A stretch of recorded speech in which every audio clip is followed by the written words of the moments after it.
Hello and welcome to Sean White's Solar and Energy Storage Podcast. In this podcast, we're going to talk about something very interesting. UL 3741, that's the PV Hazard Control System listing, otherwise known as the Rapid Shutdown listing. And recently, SMA, along with Solega and along with Iron Ridge, came up with a couple of different ways that we could do rapid shutdown pretty much on the array level. That means that after shutdown on these commercial rooftops, which these systems are kind of designed for, that once you initiate shutdown, you can be up to cold temperature corrected 1000 volts inside the array with no electronics except for a string inverter up there. So let's get on into it. And remember, if you want to get a little bit more in depth on any of these subjects, go to solarsean.com and check out some classes there, especially my online heat spring classes, or you can hire me to come to your country or your planet. Love to do a class on a different planet. Come on, people. Come on, aliens. Invite me over. On with it. What we're going to talk about is UL 3741, also known as Photovoltaic Hazard Control, otherwise known as Rapid Shutdown. So there's this UL 3741 listing that came out in 2020, and people haven't really done much with it. And to my surprise, a few months ago, SMA came out with a system along with Solega and Iron Ridge where they can have 1000 volts on a commercial system. That if they could put this on a 1 and 2 family dwelling, that would be 600 volts after the initiation of rapid shutdown. So how about that? UL 3741, and that's just one of the methods to comply with rapid shutdown. The other methods to comply with rapid shutdown, the upcodes version of the 2020 National Electrical Code. We've got 690.12 rapid shutdown. Then we talks about controlled conductors, controlled limits outside of the array boundary. And what we're interested in is inside of the array boundary, because that's this new crazy thing, because there's 3 different ways of doing it. And so let's try to memorize or just look it up. 690.12 B21. That's the thing that we're talking about. And it says B21, PV system shall comply with one of the following. So there's 1, 2, and 3. And I'll just tell you right ahead of the time what 2 is what we have been calling module level rapid shutdown. So that's the 80 volts within 30 seconds. We've gone over that a whole bunch of times in different parts. Then we have number 3 method, which is pretty rare. We've called it the BIPV. That's Building Integrated Photovoltaic Method, and that's the no exposed wiring methods or conductive parts. So you couldn't do this with metal frames. But this new way of doing things with this new listed system that includes an SMA inverter so far everywhere that I've seen it, we are doing the B21 way, and that is the 3741, UL 3741, and I'm going to read it right now. A PV hazard control system listed for the purpose shall be installed in accordance with the instructions included with the listing or field labeling. Where a hazard control system requires initiation to transition to a controlled state, the rapid shutdown initiation device required in 690.12c shall perform this initiation. Let's go back to where we were now. PVHC, PV Hazard Control. They got rid of the rapid shutdown wording and we're calling it hazard control. It just came out at the end of 2020. And you can go buy this for somewhere between $402 and $1,000, but you can also view it at the UL website. So UL 3741, and this reminds me a lot of the 2014 National Electrical Code type of rapid shutdown, where we didn't have to shut down inside of the array. And I know that SMA was jonesing. I mean, they were really wanting bad to figure out a different way to do rapid shutdown without module level electronics. It's always kind of fun to talk about the politics of this and just kind of imagine how upset the people that make module level electronics must have been when they figured out that they could do this. Once this came out, perhaps some stocks went up and other stocks went down. But let's just kind of move on, get rid of the politics. We're just talking about what happens here, what the deal is. Sometimes this crazy politics can make things interesting, and that way we can remember things. And so here's something that you can download if you want. Just do a search for SMA 3741. It's on the SMA website. It's like a press release, and it's rapid shutdown without module level electronics. Wow. And Solega racks, and it looks a lot like the Iron Ridge racks that they have too. And so SMA got together with Solega and Iron Ridge, and they had this listed as a system. And so this system has to have different stuff with it. It has even more than just the inverter and the racking system. It has some wire management stuff too that also needs to be used with this. But it's pretty interesting. So once the inverter is shut off, if it's within the array boundary, and so pretty much what we're saying, if the conductors coming off of the inverter is within a foot of the array, and the array, they like to point out, includes the rack. So as long as we're a foot from this rack or that PV module, then we're kind of set with this type of a system. Interactive inverters up on the roof, you turn off the AC side, that means all the AC wires go down to 0 volts really quick, like that quick, or actually in 1/10 of that quick. And then inside of the array, the voltage goes up to open circuit voltage from your maximum power voltage, because that's what happens with a PV array. The voltage goes up when you turn it off. And then you potentially, on a cold day, have up to 1,000 volts inside the array. And so, of course, it looks like a ballasted system.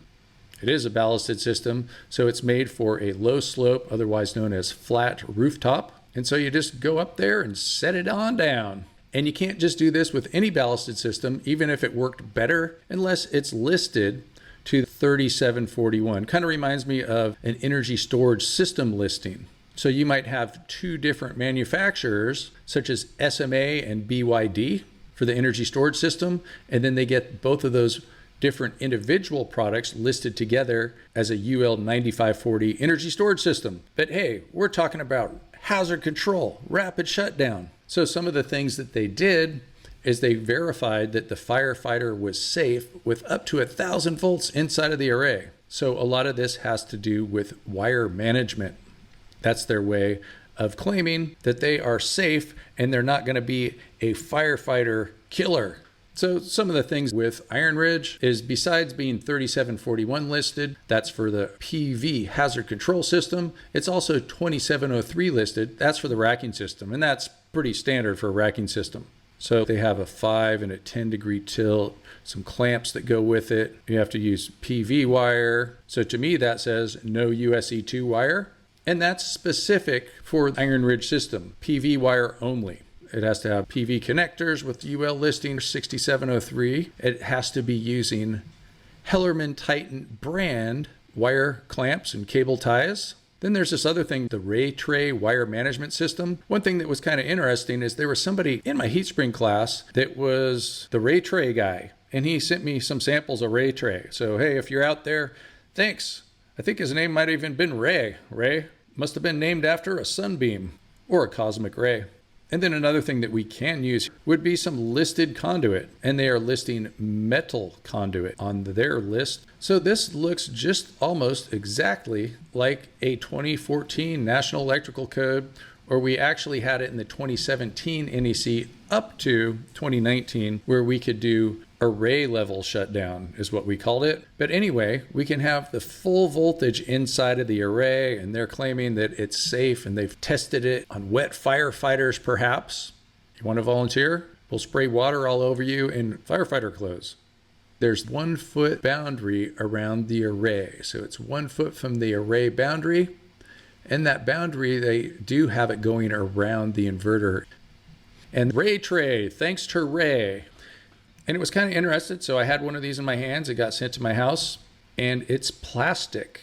So plastic does not conduct electricity. So it's a raceway that we can use with UL 3741 Iron Ridge system. And what we're going to do too is we're going to put the links in the notes. So some of the different things from that Solar Builder magazine article, but they were talking about some of the testing, and they did FMEA testing, also known as failure mode and effects analysis. If you were a total solar nerd hanging out at some of these UL meetings, you would be getting in some heavy FMEA discussions. You're talking about a person falling or hacking, that would be a firefighter with an axe, into a PV array. They're testing with the specific firefighter clothing, wet conditions, and then some of the different ways to comply with UL 3741. And so most people, we thought were going to do it with limiting the voltage. That's like module level electronics, or mid-circuit interrupters, where you just every 3 modules or so, you'll have something that interrupts the current, like an off switch. But also you can evaluate this based on firefighter conditions and interactions, and you will have to pass a battery of tests. Isn't that confusing that Solar Builder magazine uses the word battery to not mean what we think of as a battery? But they say the guy that invented the battery came up with the term because he was thinking about a battery of cannons. Go figure. Good thing we just call it an energy storage system these days. So there's other things that they're talking about too, such as transformerless inverters being better ways to prevent shocks. So they're talking about their system, glass reinforced nylon. That's what it's made out of. It's not metal. And then the racking system extends 18 inches beyond the panel's edge. So that got us to the end, but one more thing. So if you go to the UL website, you do all that logging in business, you can get a look at the UL 3741 standard. And it's a lot of pages, and we are not going to put you to sleep with all these pages. But if you were a big company and you're going to test your product to this, I'm sure that those people at SMA had somebody that was studying this hard for a year. They're talking about firefighter current path and body resistance and water spray conductivity, firefighter array interfaces. And so, like I said, we're not going to go deep into all this stuff. But I guess the whole idea is to protect the firefighter. So if they have some kind of super insulation around wires, and they can be sure that these firefighters are not going to get shocked, then perhaps they can go up to 1,000 volts after shutdown. And you know it from the National Electrical Code that 1 and 2 family dwellings can go up to 600 volts, and other buildings can go up to 1,000 volts, while ground mounts, which don't need rapid shutdown anyway, can go up to 1,500 volts. The firefighter current path resistance determination with body resistance must be a fun one to test. Maybe it's the firefighter that showed up for work late, gets to be the test subject. We spray water on them, all that kind of stuff. But anyway, you kind of get the point. We just don't want to shock any firefighters. So remember, things can be listed to the PV hazard control system that are module level electronics, mid-circuit interrupters. It's not just this new thing. It's this new thing that's surprising. It's sort of like a lot of people are going to think, hey, they just sort of got rid of rapid shutdown almost. Or at least rapid shutdown, as a lot of people were knowing it when they think of rapid shutdown, meaning microinverters and DC to DC converters, otherwise known as power optimizers. Okay, that's it. UL 3741. That's 3,741. Kind of like the inverter listing, 1741, but just add 2,000 to it for the millennium. Then you get 3741. Thanks for listening to Sean White's Solar and Energy Storage Podcast. To find out more, go to Solar, SEAN, that's solarshawn.com. And remember, if something's not going good, just shut it down rapidly and find out something else to do. That's my philosophy statement.